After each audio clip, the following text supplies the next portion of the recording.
Point de passage entre l'Afrique du Nord et l'Afrique noire, le Tchad est le 5e pays le plus vaste d'Afrique, avec une population de 11 millions d'habitants, dont une grande partie vit dans la capitale N'Djamena. Le Tchad est aux 3/4 rural. L'agriculture et l'élevage du bétail y sont les activités dominantes, occupant 80% de la population pour seulement 23% du produit intérieur brut. En 2003, le Tchad est devenu un pays exportateur de pétrole, ce qui a augmenté ses ressources financières, sa balance commerciale devenant ainsi excédentaire. Le pétrole représente désormais 75% des revenus de l'État.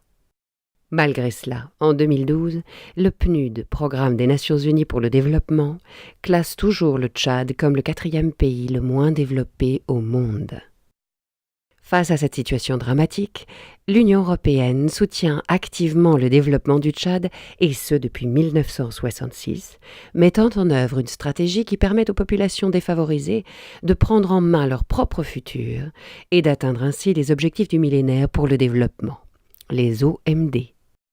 Dans ce cadre, la coopération européenne encourage le respect des droits de l'homme, des libertés fondamentales, de la paix et de la démocratie, de la bonne gouvernance, de l'égalité des sexes, de l'état de droit, de la solidarité et de la justice.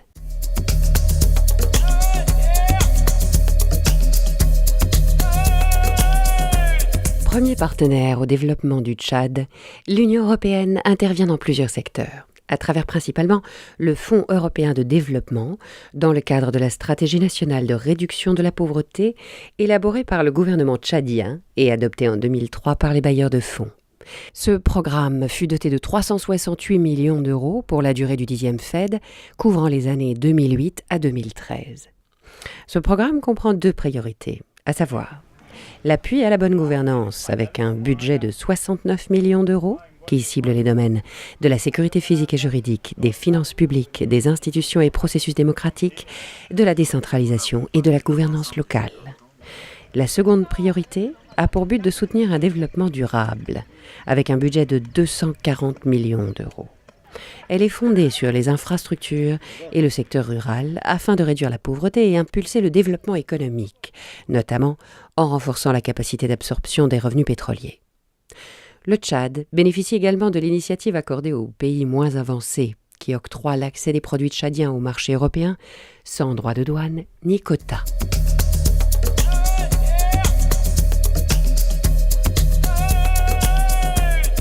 La coopération Tchad-Union européenne se décline en une série de programmes couvrant tous les secteurs. Le PRAJUST, programme de 35 millions d'euros pour l'appui à la justice au Tchad, promeut la consolidation d'un état de droit pour faire de la justice tchadienne un véritable service public, répondant aux besoins des populations et assurant la sécurité juridique et judiciaire. Le projet comprend 5 volets. Il y a le volet police judiciaire, le volet administration pénitentiaire, le volet formation, le volet modernisation du droit positif, le volet assistance aux acteurs non étatiques. La première phase a consisté donc à la construction de l'école nationale de formation judiciaire ici à N'Djamena, du service central de police technique ici également à N'Djamena, de la construction de la maison d'arrêt de Doba. On a également réhabilité le tribunal de première instance d'Abéché et celui d'Ati. On a fait des recommandations. C'est à travers ces recommandations qu'il faut appuyer la justice tchadienne pour prendre de bonnes décisions. C'est ainsi que le programme d'appui à la justice au Tchad est créé. Il y a eu au total 19 formations. Et donc dans tous les domaines, donc tout le personnel judiciaire a reçu plusieurs formations dans différents domaines. Ces formations sont d'une très grande utilité pour nous qui les avons suivies. Le service de l'instruction, il y a eu un net changement dans le traitement des dossiers depuis la formation. On voit concrètement les réalisations sur le terrain. Et nous qui travaillons ici, nous avons la sécurité. Donc ça a vraiment l'impact positif pour le tribunal, c'est positif. Nous avons 10 policiers et 10 gendarmes qui sont formés comme formateurs en police technique et scientifique. Il faut se dire que le service de la police technique est une nouveauté au Tchad. C'est grâce à l'Union européenne que ce service vient d'être créé et pour le plus grand bien de la police judiciaire en général. Avant, la maison d'arrêt étant détériorée, les mêmes délinquants sont arrêtés matin et soir et se sont évadés. Cette fois-ci, nous avons pu les contenir et qu'il y a la tranquillité en ville. Ma priorité, c'est demander enfin que l'Union européenne puisse réinsérer dans la vie active ces détenus, ces jeunes. Le Prajuste a fourni 36 véhicules pour l'ensemble des tribunaux et des cours d'appel.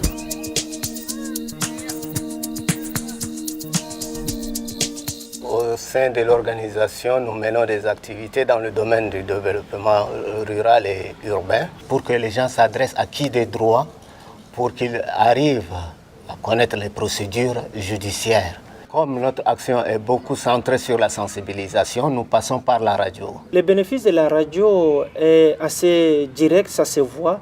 C'est-à-dire la sensibilisation de la population en matière de justice et paix, connaître ses droits en tant que citoyen et soutenir surtout son développement. Aujourd'hui, la justice est rapprochée du justiciable. Aujourd'hui, les démunis ont accès à la justice grâce à ce projet. Le projet d'appui à la réforme des forces de sécurité intérieure, avec un budget de 32,5 millions d'euros, vise à renforcer la sécurité des citoyens et des biens. Le programme d'appui à la bonne gouvernance renforce les institutions responsables du budget de l'État, les services de l'État civil, le processus de décentralisation. L'Union européenne finance le PAG à hauteur de 15 millions d'euros. L'ITIE suit si l'argent qui est versé par les entreprises est arrivé effectivement au trésor public. On veut voir combien le Tchad, dans le cadre des recettes pétrolières, a eu à dépenser dans le secteur de l'éducation, dans le secteur de la santé, etc. etc. L'ITIE cherche des informations difficiles à avoir là, des flux très compliqués. Ce sont des choses qu'on peut voler facilement. Donc il faut veiller sur ça. Nous sommes mandatés à collecter la même information mais de deux sources différentes. Ça veut dire que les paiements des entreprises à l'État tchadien et les revenus que l'État tchadien a reçus de ces entreprises et nous comparons, est-ce qu'il y a un détournement? S'il y a un détournement, on va chercher à résoudre cet écart. L'avantage de l'ITIE, c'est que si on nous déclare conforme, cela nous ouvre beaucoup de portes pour avoir des investisseurs. Et ça nous ouvre même la porte de l'initiative PPTE. Les dettes que vous devez payer, on dit au Tchad, non, on ne nous reverse plus. Cet argent reste chez toi. Ça te permet de procéder à ton développement. Il faudrait que, à travers les informations que nous publions, qu'on essaie de changer aussi de stratégie. Si un jour on dit que le Tchad ne vit que de pétrole à 100%, ça serait malheureux parce qu'on a d'autres ressources aussi qu'on peut encore exploiter et qu'on doit suivre. Tous ces éléments-là ne rapportent plus de l'argent au Tchad, c'est parce qu'on a délaissé au profit du pétrole. Et c'est très dangereux, très dangereux.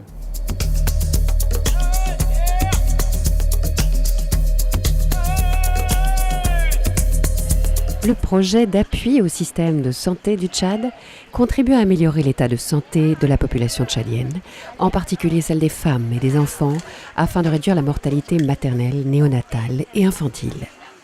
Ce projet de 10 millions d'euros est entièrement financé par l'Union européenne et mis en œuvre par le ministère de la Santé et des organisations non gouvernementales. L'objectif du projet, c'est vraiment la réduction de la mortalité materno-infantile par un appui et un renforcement des structures sanitaires de la région du Kanem sur 15 zones de responsabilité qui sont réparties entre le district de Mao et celui de Mondo.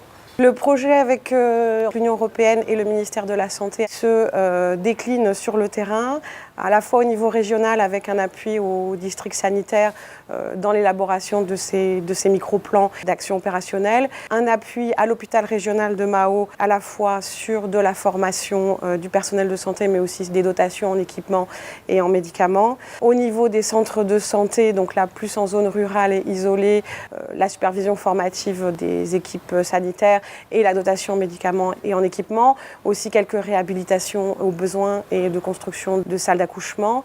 Et il y a un fort volet de sensibilisation communautaire sur la santé sexuelle et reproductive, mais aussi dans la création de comités de gestion pour un projet de référencement pour permettre au village de pouvoir de gagner les centres de santé les plus proches.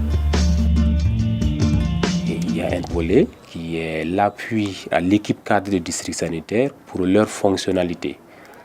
L'élaboration de plans opérationnels, les formations et les supervisions intégrées. Le volet hôpital comprend la formation des sages-femmes qui sont dans la maternité, l'amélioration de la qualité des soins aussi, notamment par l'utilisation du partogramme, par le suivi des femmes hospitalisées. Ils nous envoient souvent des médecins spécialistes à l'hôpital pour travailler en collaboration, encadrer les jeunes généralistes qui sont à l'hôpital. Nous avons des sages-femmes, des animateurs qui vont sur le terrain par équipe. La sage-femme qui reste au niveau du centre de santé mène des activités de formation et l'équipe d'animateurs qui va faire un travail de sensibilisation au niveau des villages. La sensibilisation de consultation prénatale consiste beaucoup de choses. Il y a la grossesse à risque, la sensibilisation sur la fistule, le mariage précoce. Maintenant, avec les sensibilisations que l'équipe est en train de multiplier sur le terrain, la population sait au moins l'importance de la consultation prénatale. La présence également de ce soutien en médicaments et en personnel ont permis à ce que, au niveau de la population, il y a eu une réduction acceptable de taux de mortalité materno-fétale. Le programme d'appui à la filière bovine compte sur un financement européen de 6,5 millions d'euros et a pour objectif de renforcer la filière bovine tant au niveau du bétail vendu sur pied que des produits de transformation, viande, peau et cuir. Le programme d'appui à la filière gomme arabique, d'un coût de 4,5 millions d'euros, a pour but d'augmenter durablement la valeur et les volumes de gomme arabique produits et commercialisés par le Tchad. L'Union européenne soutient également le CIDRAT dans sa mission d'information pour le développement rural et l'aménagement du territoire, avec un budget de 8 millions d'euros. Nous sommes dans un domaine de prestations intellectuelles. Ça a des répercussions sur les conditions de vie des populations. C'est pourquoi le projet même a comme objectif global d'améliorer les conditions de vie des populations rurales, de lutter contre la désertification, de préserver l'environnement, de lutter contre la pauvreté. Donc, à travers ces objectifs déjà et à travers également les produits occupation de sol, tout ça, ça permet de connaître mieux le territoire et d'améliorer les politiques de développement en faveur des populations locales. Le politique, en initiant ce projet, tire beaucoup de résultats positifs. Ça lui permet de comprendre vraiment d'abord le territoire, de comprendre les besoins de ces populations et d'agir en conséquence. Donc, si on a des données fiables, si on a des données récentes, si on connaît les préoccupations des populations, on est à mieux de leur proposer des solutions qui conviennent à leurs préoccupations. Nous sommes dans le domaine de l'aménagement du territoire qui couvre les différents secteurs comme la santé, l'éducation, les infrastructures et c'est tous les secteurs qui sont concernés, sans distinction. C'est une réflexion globale. Et cette coopération a bien perçu cet élément important d'aide à la décision et elle s'est pointée à la source. La source, ça veut dire quoi? Avoir des données qui sont fiables pour pouvoir réaliser des politiques de développement rural qui tiennent compte des préoccupations des populations. Le programme d'appui au développement local et à la gestion des ressources naturelles, avec 32 millions d'euros, ainsi que le programme d'appui au développement local à l'est du Tchad, avec 9 millions d'euros, visent au renforcement des dynamiques participatives de développement local et de gestion des ressources naturelles.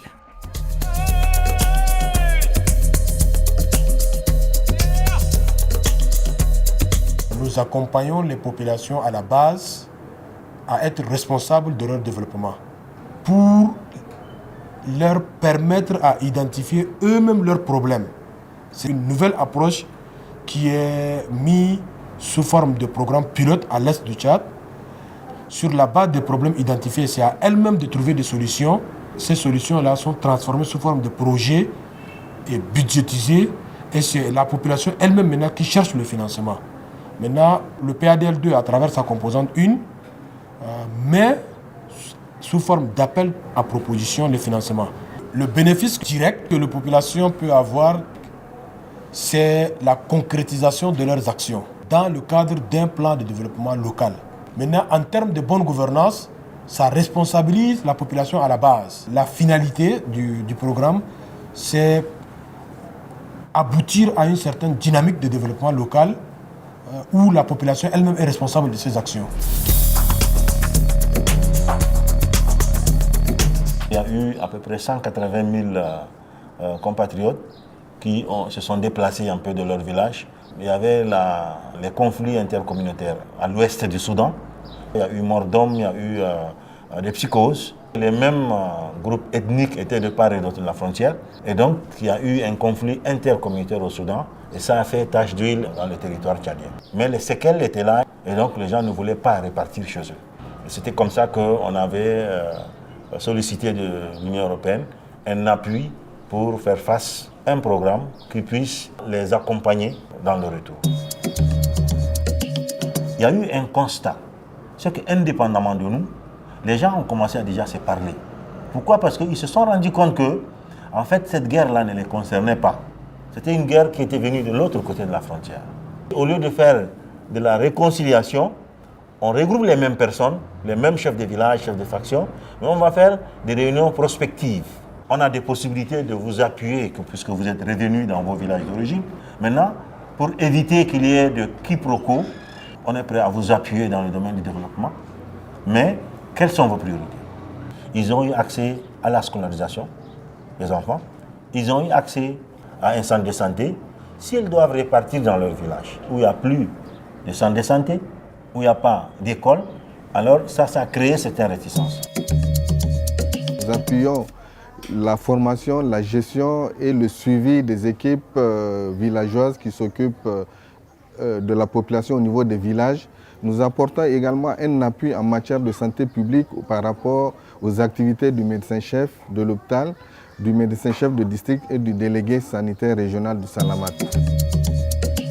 Le bénéfice que la coopération Tchad-Union européenne apporte à la population est la mise en place d'une structure judiciaire telle que la construction du tribunal de première instance de Gozbeda.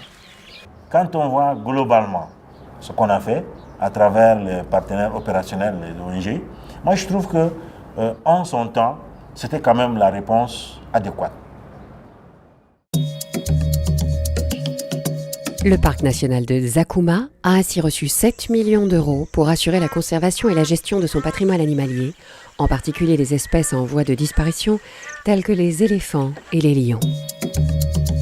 I am the manager representing African parks on the ground in the park, in charge of all the activities to achieve the goal of actually protecting and managing the park to a standard that will ensure long-term survival. Nous, du côté écotourisme, qui permet l'exploitation du tourisme du parc en protégeant l'environnement et que cela puisse apporter un profit positif aux populations locales. Quand on parle de l'écotourisme, sans développement local, il n'y a pas d'écotourisme. C'est la première des choses. La protection de l'environnement dans lequel nous nous trouvons et ensuite que cela puisse profiter aux populations locales. A big part of our operation here is security around the elephant population, which go out of the park and occupy sometimes an area of 2 million hectares around the park. So we have to provide security for the protection of elephant in this wide, bigger periphery area, which immediately also benefit isolated communities who also suffered in the past by armed bandits and people moving, cattle raiding and that. So there's a huge benefit of security for the communities around the park. And then there is a good number, probably 60 to 70 permanent jobs provided to people around the park and direct communities. That is a good monthly cash flow into the communities. Les colliers qu'on pose aux éléphants pour mieux les suivre permet de pouvoir protéger ces éléphants-là dans les couloirs d'immigration. Et nous positionnons des troupes tout le long des couloirs d'immigration de ces éléphants-là pour mieux les suivre. Zakuma is a success story. The park is internationally known. I think the EU has shown the commitment over all these years. Encourager le développement du tourisme, c'est encourager également le développement des populations locales, c'est lutter contre la pauvreté. Dans le secteur routier, la contribution de 72 millions d'euros de l'Union européenne a notamment permis de bitumer la route reliant Ré à Koumra et celle de Moundou à Touboro. Et en 2015, ce sera le tour de celle de Sar à Kiabé. L'Union européenne a également soutenu la mise en place du fonds et de l'agence d'entretien routier avec des moyens techniques, des formations et l'installation de stations de pesage pour assurer le maintien du réseau routier en bon état. Quand on construit une route, normalement c'est automatique. Le prix de transport diminue. Et maintenant, la population arrive à amener leurs produits et se déplace à moindre coût. C'est une manière de lutter contre la pauvreté. Donc, c'est vraiment, ça a beaucoup d'impacts positifs. Nous sommes un pays doublement enclavé. Les grandes villes à l'intérieur du Tchad, il faut les relier. Relier le Tchad à ses voisins. Donc, l'Union européenne vient en appui au Tchad. Voilà, il nous aide à construire des routes, puis aussi dans le cadre d'entretien. Parce que construire une route sans toutefois avoir un moyen d'entretenir, c'est aussi une perte. Il fallait favoriser l'éclosion de petites et moyennes entreprises locales pour faire un entretien préventif de façon à assurer un niveau de service uniforme tout au long de l'année sans coupure. Ici, le travail, on a 3 équipes en fonction. Premièrement, on a l'équipe du désherbage et aussi du curage. Et la deuxième équipe est celle du rechargement des talus. Et la troisième équipe est là pour le traitement des affaissements, des finissages, des nids de poules, etc. Et les stations de pesage sont là pour que les usagers de la route respectent les charges qui étaient prévues pour le dimensionnement. Le taux de surcharge a nettement baissé grâce à l'Union européenne parce que c'est elle qui a en fait financé la construction de cette station. Et aussi via ça, nous allons construire des zones irriguées, des zones industrielles, des pétroliers, tout ça. Et ça contribue à l'épanouissement de la population locale. Le développement, eh bien, c'est l'affaire de l'Union européenne. L'intervention de l'Union européenne dans le domaine de l'accès à l'eau potable au Tchad remonte aux années 1960. Cette aide a permis de réaliser près de la moitié des forages, fournissant ainsi 60% des personnes ayant accès à l'eau potable dans le pays. 80 millions d'euros du 10e FED ont été attribués au programme d'accès à l'eau afin d'améliorer les conditions de vie et la santé des populations à travers un accès étendu, durable et équitable à l'eau potable et à l'assainissement.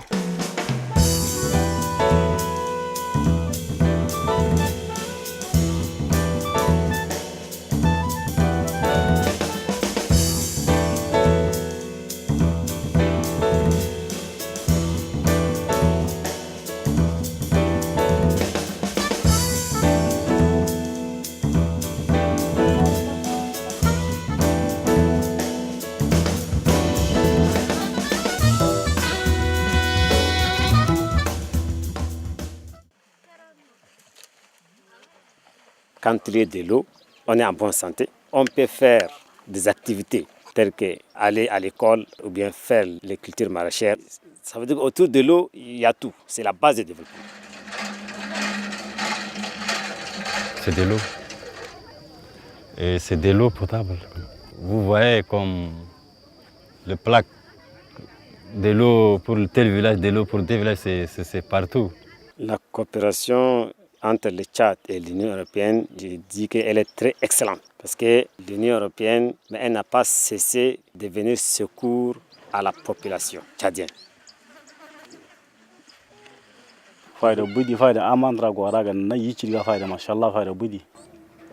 Il dit l'eau c'est très important. Depuis que le forage est en fonction, Maintenant, ils n'ont pas eu le problème de l'eau. Avant, ils ont des problèmes de l'eau. Pour aller chercher dans les wadis, et l'eau n'est pas vraiment correcte. Et maintenant, les femmes sont vraiment libres de venir n'importe quand et n'importe quelle heure. Ils viennent puiser l'eau et aller travailler au niveau de leur famille. C'est vraiment un atout pour la population. Le bénéfice d'intervention de l'Union européenne au niveau local est très positif. La population accède directement à l'eau qui est disponible à chaque instant donné. Ça permet aussi de limiter aussi certaines maladies d'origine hydrique, telles que les diarrhées, typhoïdes et aussi le choléra. Il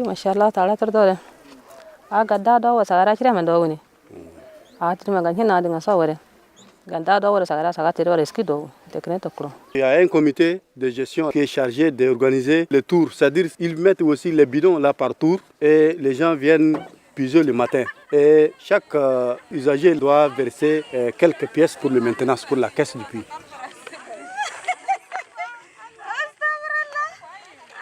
Au niveau de coopération entre le Tchad et l'Union européenne, non seulement l'Union européenne fait les ouvrages hydrauliques, mais elle a aussi un appui institutionnel sous forme de renforcement de capacité au niveau national et régional. Et aussi nous appuie sous forme de matériel informatique, de moyens de déplacement. Le partenariat de l'Union européenne avec la société civile se construit autour de programmes thématiques par le biais d'appels à propositions à travers lesquels plus de 150 organisations non gouvernementales du Tchad ont été soutenues pour un montant total de 33 millions d'euros de 2008 à 2013. Parmi les projets mis en œuvre, on trouve des actions de déminage dans le nord et l'est du pays, la réintégration de 5000 ex-militaires des forces armées tchadiennes, des actions de renforcement de la citoyenneté et de la participation des femmes, des activités de sensibilisation à la protection de l'environnement, l'amélioration des conditions d'hygiène et d'assainissement dans les villages, l'alphabétisation et la formation des maîtres d'école communautaires, des banques de microcrédit. L'Union européenne est le premier donateur mondial d'aide humanitaire et de protection civile. Ces opérations sont menées par ECHO, suivant les principes d'humanité, de neutralité, d'impartialité et d'indépendance. Au Tchad, l'Union européenne apporte une importante aide humanitaire avec un budget de 59 millions d'euros en 2012, ciblé sur la région frontalière du Darfour pour porter assistance aux 400 000 réfugiés soudanais et aux déplacés internes tchadiens, et sur la bande sahélienne afin de prévenir les crises alimentaires et réduire la malnutrition. Au cours des prochaines années, le 11e FED prendra le relais dans la mise en œuvre de la coopération entre l'Union européenne et le Tchad. Il se centrera sur les 3 secteurs suivants. Le premier secteur concerne la sécurité alimentaire, la nutrition et le développement rural pour assurer une alimentation quantitativement et qualitativement satisfaisante et améliorer le statut nutritionnel des enfants et des femmes enceintes et allaitantes. Le second se centre sur la gestion durable des ressources naturelles comme l'élevage et les écosystèmes fragiles afin d'en promouvoir une utilisation raisonnée et durable en tenant compte des besoins des populations locales et réduire ainsi la pauvreté. Le troisième secteur entend appuyer l'État et la société civile tchadienne dans la consolidation de l'État de droit afin d'assurer aux citoyens une administration publique transparente et fonctionnelle, garantissant la protection des personnes et la bonne gestion des biens publics tels que l'administration de la justice, de la sécurité intérieure, de l'État civil et des finances publiques. Enfin, le 11e FED cible également le renforcement de la participation de la société civile au développement du pays. Ainsi, grâce à ces programmes du 11e FED qui sont maintenant engagés, l'avenir de la coopération entre le Tchad et l'Union européenne est désormais garanti. Cette coopération s'inscrit dans la poursuite des efforts qui ont été menés au cours des 50 dernières années afin que le Tchad puisse se développer au sein d'un État de droit soutenu par la société civile.